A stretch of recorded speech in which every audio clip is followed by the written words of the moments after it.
Ang ikasiyam na tagpo, ang pagpapahid ng birang ni Veronica. Isama po natin sa ating kahilingan ang mga sumusunod. Para sa buong angka nila kapatid Marilu Maturino at pamilya na tinatapatan ng ikasiyam na tagpo, na nakikibahagi ngayon sa ating panalangin.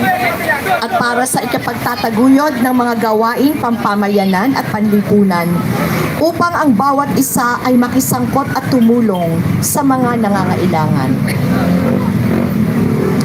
Nakikita ba natin ang larawan ng Panginoong Hesus sa ating kapwa, lalo na sa mga naghihirap, mga may kapansanan, mga may karamdaman, at sa mga taong nasa laylayan ng lipunan?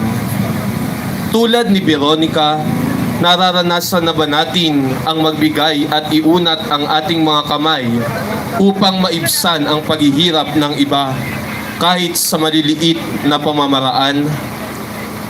Tunghayan po natin ang ikasiyam na tagpo.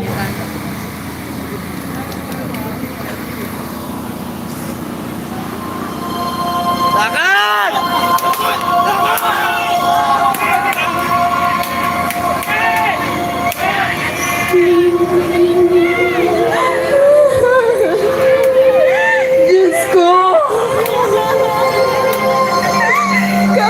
Kapag yung kalagayan ng taong ito,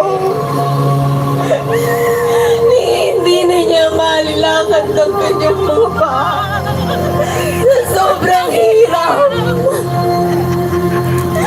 Hindi na niya makita ang kanyang dinaraanan sapagkat patuloy sa pagdaloy ng dugo sa kanyang mukha